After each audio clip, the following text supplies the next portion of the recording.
Liturgia diária. 1º de janeiro. Solenidade da Santa Mãe de Deus, Maria. Primeira leitura. Números capítulo 6, versículos 22 a 27. Leitura do livro dos Números. O Senhor falou a Moisés dizendo: Fala a Arão e a seus filhos. Ao abençoar os filhos de Israel, dizei-lhes: O Senhor te abençoe e te guarde. O Senhor faça brilhar sobre ti a tua face e se compadeça de ti.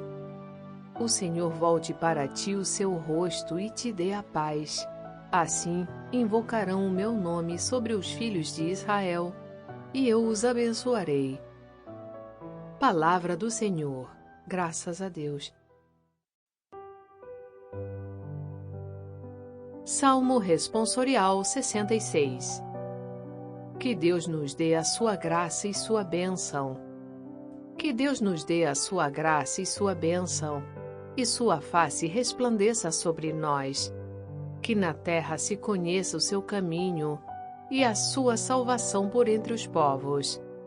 Exulte de alegria a terra inteira, pois julgais o universo com justiça. Os povos governai com retidão, e guiais em toda a terra as nações. Que as nações vos glorifiquem, ó Senhor. Que todas as nações vos glorifiquem. Que o Senhor e nosso Deus nos abençoe, e os respeitem os confins de toda a terra. Que Deus nos dê a sua graça e sua bênção.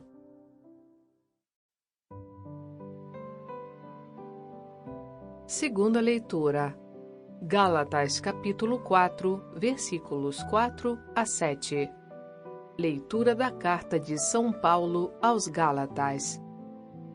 Irmãos, quando se completou o tempo previsto, Deus enviou o seu Filho, nascido de uma mulher, nascido sujeito à lei, a fim de resgatar os que eram sujeitos à lei, e para que todos recebêssemos a filiação adotiva. E porque sois filhos, Deus enviou aos nossos corações o Espírito do seu Filho que clama: Abá, ó Pai. Assim, já não és mais escravo, mas filho, e se és filho, és também herdeiro. Tudo isso por graça de Deus. Palavra do Senhor. Graças a Deus. Evangelho. Lucas capítulo 2, versículos 16 a 21. Proclamação do Evangelho de Jesus Cristo segundo Lucas. Naquele tempo, os pastores foram às pressas a Belém e encontraram Maria e José e o recém-nascido deitado na manjedoura. Tendo-o visto, contaram o que lhes fora dito sobre o menino. E todos os que ouviram os pastores ficaram maravilhados com aquilo que contavam.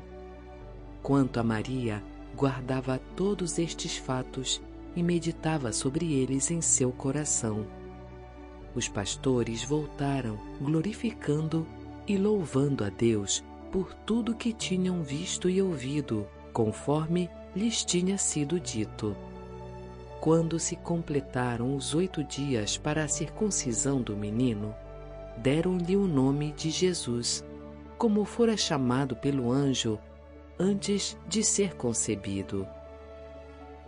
Palavra da salvação. Glória a vós, Senhor. Conversando sobre a palavra, com Antônio Santoro. Oi pessoal, oi Sônia, tudo bem? Nós estamos aqui para o nosso primeiro programa conversando sobre a palavra do ano. Eu queria desejar a cada um de vocês, em nome da Sônia também, um feliz ano novo, que vocês sejam abençoados com toda a sorte de bênçãos e graças do céu. E que nesse novo ano que se inicia, nós possamos estar juntos aqui para muitos programas onde nós vamos poder explicar as leituras das nossas missas numa linguagem fácil, numa linguagem acessível, numa linguagem que todos possam compreender.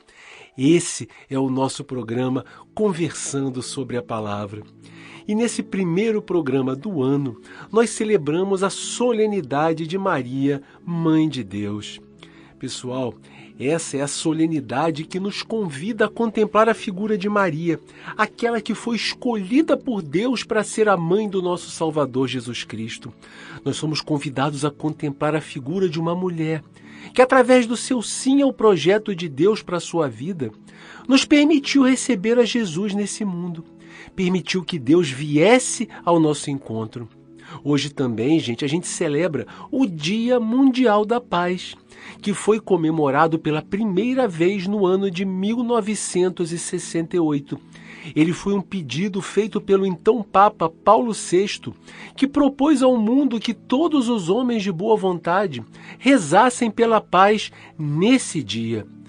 E por fim, gente, hoje também é o primeiro dia do ano novo, do ano civil, que é apenas um marco temporal, mas que tem muito significado na vida das pessoas, porque simboliza o início de um novo ciclo, onde a gente quer caminhar de mãos dadas com Deus e com os nossos irmãos, onde a gente quer deixar para trás tudo de ruim que ficou, onde a gente quer dar prosseguimento às coisas boas que nós começamos no ano passado e onde nós queremos iniciar novos projetos inspirados por Deus no nosso coração. Então, mais ainda, com o nosso coração em profunda oração, iniciemos o novo ano. Pessoal, a nossa primeira leitura de hoje é retirada do livro dos Números. E o ambiente onde a nossa leitura está situada é a região do Sinai, próximo da montanha onde Deus entregou a Moisés as tábuas da lei, o local onde foi celebrada a aliança entre Deus e o povo. Já no final das instruções que Deus deu a Moisés, antes de o povo seguir em marcha rumo à terra prometida, Javé mostra uma fórmula para a bênção, uma fórmula que deveria ser dada ao povo pelos filhos de Arão, que eram os sacerdotes daquele povo.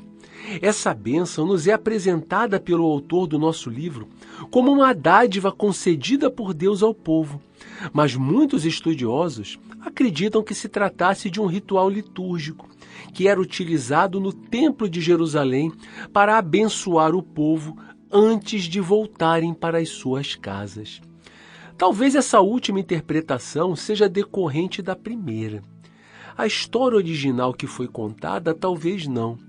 No final das contas, fica para nós o ensinamento, fica para nós a mensagem do nosso texto. Nas tradições dos povos semitas, pessoal, que nos tempos antigos englobavam tanto os hebreus, os judeus, como também os fenícios, os babilônicos, os arameus, os assírios e outros povos, a bênção é uma verdadeira comunicação de vida, que transmite às pessoas força, vigor e felicidade. Para esses povos, a bênção era um dom que, uma vez pronunciado, não podia ser retirado. Era irrevogável, não podia ser anulado. E no contexto da nossa leitura de hoje, essa bênção era decorrente do amor e da generosidade de Deus para com o seu povo. Ela devia ser derramada sobre todos os membros do povo, sobre todos os membros da comunidade, através da imposição das mãos do sacerdote, que no Antigo Testamento era o intermediário da relação entre Deus e as pessoas. A bênção que é mencionada na nossa leitura de hoje, ela é dividida em 3 partes. Em cada uma das partes é pronunciado o nome de Javé. Para o povo hebreu, pronunciar por 3 vezes o nome de Javé, ou seja, pronunciar por 3 vezes o nome de Deus, tinha o significado de renovar, de atualizar a aliança entre Deus e o povo. Eram renovadas tanto as promessas feitas por Deus ao povo, quanto o compromisso do povo em relação às exigências que deveriam se cumprir e que eram decorrentes da sua aliança com Deus. Para cada uma das 3 invocações feitas, correspondem 2 pedidos de bênção. Prestem bem atenção. O Senhor te abençoe, isto é, que Ele te comunique sua vida e te guarde. O Senhor faça brilhar sobre ti a sua face Essa expressão, gente, ela tinha o significado de desejar que Deus mostrasse ao abençoado um rosto sorridente e favorável. Então, o Senhor faça brilhar sobre ti a sua face e se compadeça de ti. O Senhor volte para ti o seu rosto e te dê a paz. Voltar o rosto tinha o significado de que Deus olhasse para o abençoado com um olhar benevolente, com um olhar acolhedor. E a paz que é mencionada aqui tem o sentido do termo shalom, que em hebraico está relacionado a um sentimento de bem-estar, de harmonia, de equilíbrio. Então, gente, na nossa leitura de hoje, nós temos um convite para ver que nosso Deus é um Deus generoso, que continuamente está ao nosso lado, derramando sua vida, sua bênção sobre cada um de nós. Deus se faz presente em nossas vidas. Tudo que nós temos, nós recebemos de Deus. Nossa vida, nossa saúde, o amor que nós sentimos nos nossos corações e mais uma infinidade de coisas que passam despercebidas pela gente durante grande parte da nossa vida, mas que preenchem a nossa existência. E será que nós temos gratidão no nosso coração por todos esses dons que nós recebemos? Será que quando nós rezamos, quando nós conversamos com Deus na nossa intimidade, nós lembramos de agradecer a Ele por todas essas coisas e por todos os detalhes que nem sequer nós conseguimos verbalizar, mas que fazem parte da plenitude da nossa existência? Ou será que as nossas orações se resumem apenas àquela lista, interminável de desejos, de pedidos que nós repetimos o tempo todo? Será que nós temos sentimento de gratidão no nosso coração? Será que nós lembramos de agradecer a Deus por todas as vitórias, por todas as conquistas, por tudo que Ele nos concedeu nesse ano que acabou de terminar? Ou será que apenas nós preparamos a nossa lista de desejos para o ano que se inicia? Como é que anda a nossa oração nesse sentido? Gente, mesmo com a garantia de que o nosso Deus nunca nos abandona e que está sempre ao nosso lado, nós precisamos ter plena consciência de que as bênçãos de Deus não se realizam nas nossas vidas como passes de mágica. Tantas pessoas passam a vida inteira sem conseguir perceber a ação de Deus nos detalhes da sua vida. Nós devemos ter o nosso coração aberto para receber as bênçãos de Deus através de uma adesão nossa, de uma adesão firme a Ele. Nós precisamos nos aproximar de Deus para que possamos sentir a sua presença nas nossas vidas. E a partir desse sentimento, desse reconhecimento de que Ele caminha ao nosso lado, é que nós poderemos ter a gratidão e o louvor abundante em nossos corações. Pessoal, pare um pouquinho, freie um pouquinho a sua vida, perceba a Deus nos detalhes da sua vida. Perceba a Deus nas pequenas coisas que passam tão despercebidas por nós. Fica esse convite de reflexão para essa primeira leitura de hoje. Vamos perceber Deus agindo na nossa vida. Vamos sentir a sua presença. Vamos sentir o seu toque no nosso dia a dia. Sejamos atentos aos sinais de Deus. A nossa segunda leitura de hoje, ela é retirada da carta de São Paulo aos Gálatas. Como a gente já falou aqui algumas vezes, Paulo escreveu para essa comunidade da Galácia porque havia nela uma grande confusão causada por cristãos que eram oriundos do judaísmo e que queriam impor aos cristãos que tinham vindo do paganismo algumas tradições que eles tinham herdado da cultura judaica. E isso causava uma grande confusão nos recém-convertidos. Paulo, para acabar com essa discussão, ele escreve para os Gálatas dizendo que somente a adesão a Jesus é suficiente para que se obtenha a salvação. Não era necessária a prática de nenhuma outra regra ou tradição que fosse por acaso a eles imposta por alguém que tinha se convertido pelo judaísmo. No trecho que a gente lê hoje, Paulo fala sobre a encarnação de Cristo e da sua vontade de fazer com que manifestemos a nossa adesão a Ele, para que nos tornemos pessoas livres, para que nos tornemos filhos de Deus. Paulo diz aos Gálatas que Jesus veio ao mundo para libertar as pessoas da escravidão da lei a que elas estavam submetidas. E isso significa que a partir de Jesus, as pessoas deixaram a condição de escravas da lei de Moisés para se tornarem filhos de Deus e dessa maneira poderem partilhar da mesma herança de Jesus. O que nós devemos ter bem claro nessa leitura é a centralidade que a palavra filhos ocupa.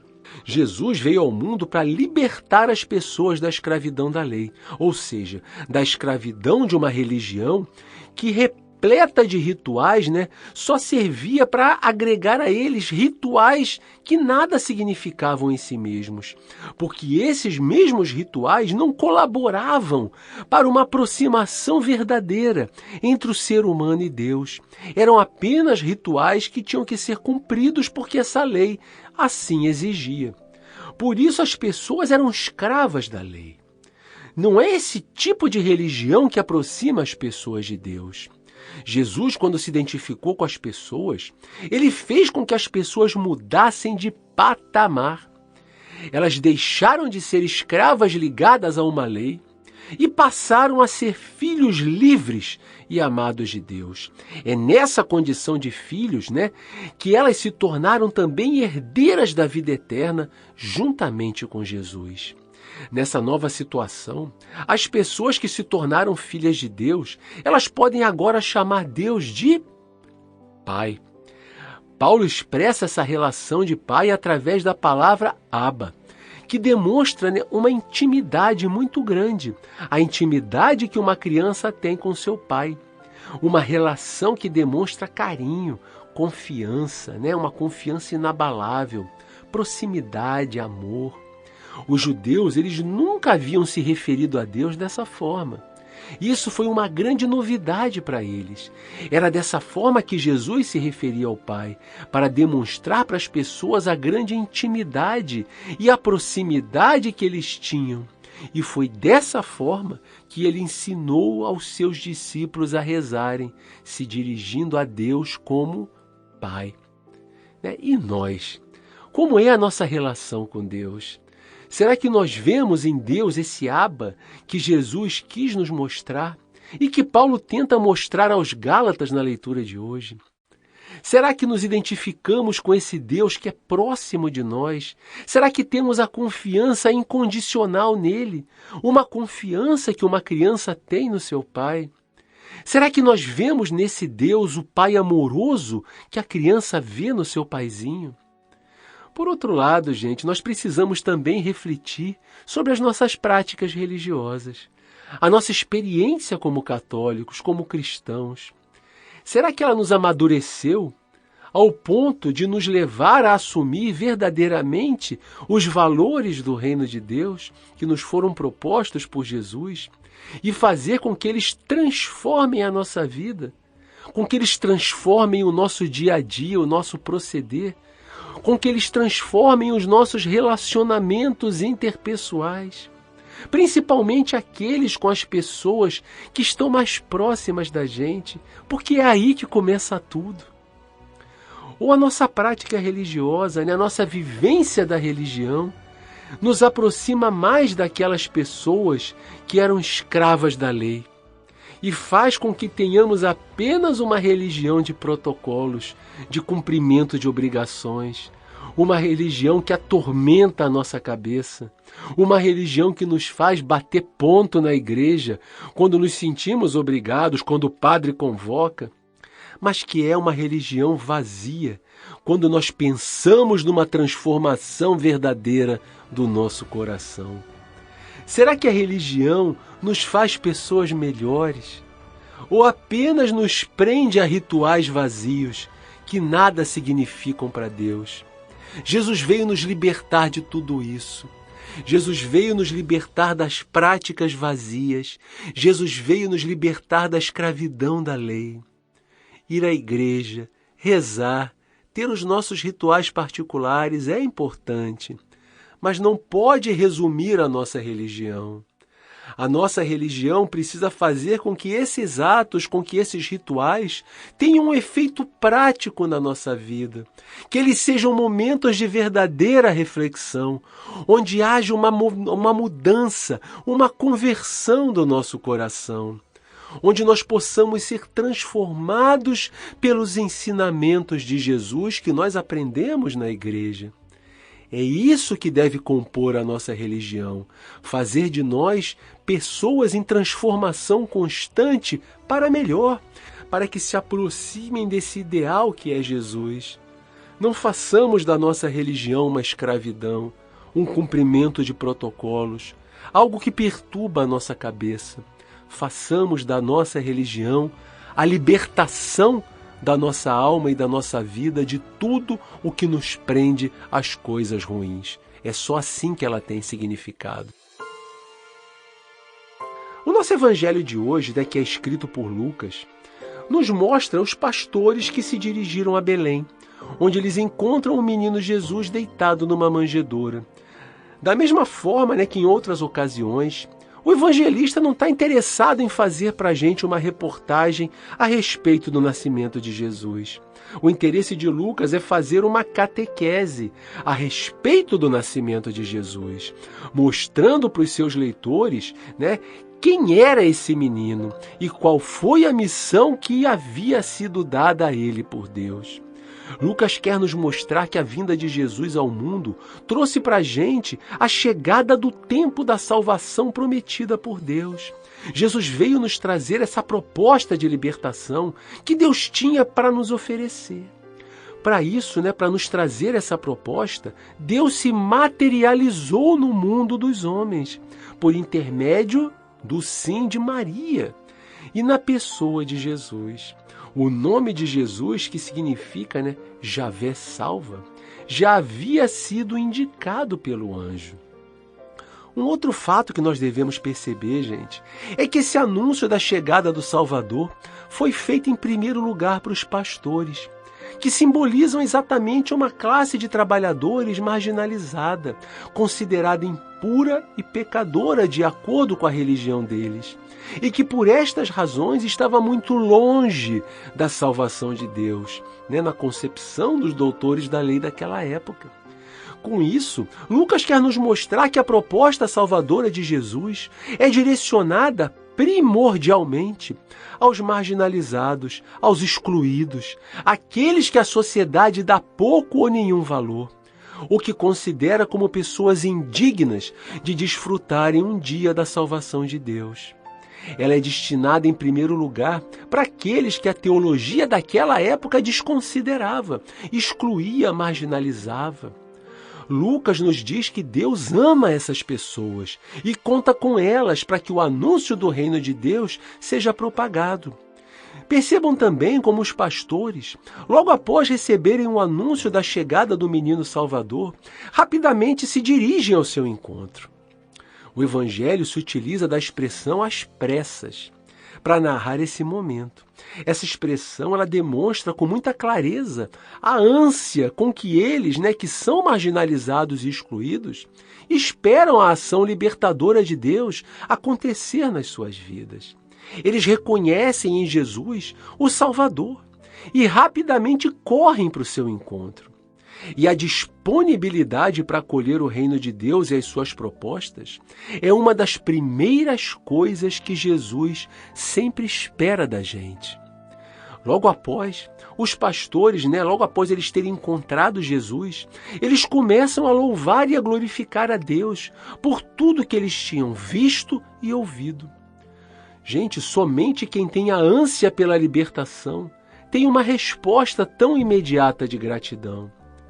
E mais tarde, essa alegria, essa gratidão pela libertação vai se transformar em testemunho de vida, porque somente quem faz a experiência do encontro com o Deus libertador é capaz de dar um testemunho autêntico e sincero, que pode levar outras pessoas a fazerem a mesma experiência que eles fizeram.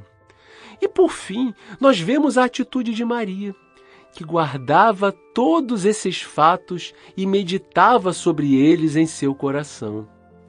Essa é a atitude de quem contempla as ações de Deus e consegue se maravilhar com o poder transformador que elas têm na sua vida e na vida das outras pessoas. Observar, conservar, meditar são verbos que traduzem a sensibilidade para entender os sinais de Deus e interpretar esses sinais sobre a luz dos seus planos. A atitude de Maria é a mesma atitude que tinham os profetas. São duas atitudes complementares que nós vemos no Evangelho de hoje. A atitude meditativa, contemplativa de Maria sobre os acontecimentos da salvação que estavam ocorrendo ao seu redor. E a atitude missionária, demonstrada pelos pastores, que saem anunciando as maravilhas que tinham visto e ouvido. Gente, será que nós temos a consciência de que a nossa verdadeira libertação está na proposta salvadora que Jesus veio nos apresentar? E não está nas ideologias que o mundo insiste em colocar nas nossas cabeças. Não está no acúmulo de dinheiro. Não está na obtenção de poder. Não está na obtenção de uma posição social cada vez mais elevada. Será que nós temos claro dentro de nós que essas coisas são apenas ilusão? Será que nós somos capazes de silenciar as nossas mentes tão barulhentas e agitadas? E a exemplo de Maria, será que nós conseguimos contemplar, meditar sobre esse plano salvador de Deus que nos foi apresentado na pessoa de Jesus? Será que nós, assim como os pastores, que saíram todos empolgados, animados em anunciar tudo o que eles tinham visto e ouvido, será que a gente tem a consciência de que depois que nós temos contato com esse projeto libertador de Jesus, nós não podemos ficar acomodados na mesma vida que a gente tinha antes? Mas nós precisamos assumir essa missão de anunciar o que nós vimos e ouvimos para os irmãos. Nós precisamos fazer esse projeto frutificar em ações na nossa vida. Nós precisamos sair do nosso comodismo e partir ao encontro do irmão em atitudes concretas de amor, de serviço, de acolhimento. Nós precisamos dar testemunho de que Jesus mudou a nossa vida, com os nossos gestos, com as nossas atitudes e também com as nossas palavras. Mas não podemos viver apenas de palavras ditas da boca para fora. Nós precisamos viver de conversão verdadeira, de mudança de atitude, de mudança de pensamento, de mudança de rumo nas nossas vidas. Pessoal, que assim como Maria, nós também tenhamos a sensibilidade de perceber o plano de Deus acontecendo ao nosso redor. Que nós possamos contemplar e meditar nos pequenos milagres que acontecem todos os dias ao nosso redor. Reflitamos, prestemos atenção a eles. Que nós possamos ser sensíveis à presença de Deus na nossa vida. Pessoal, feliz ano novo para vocês, que nós possamos estar juntos durante todo esse ano, nos encontrando aqui para vários e vários programas, que nós possamos, conversando sobre a palavra, crescer no conhecimento dessa mesma palavra. Um grande abraço, feliz ano novo e até o nosso próximo programa.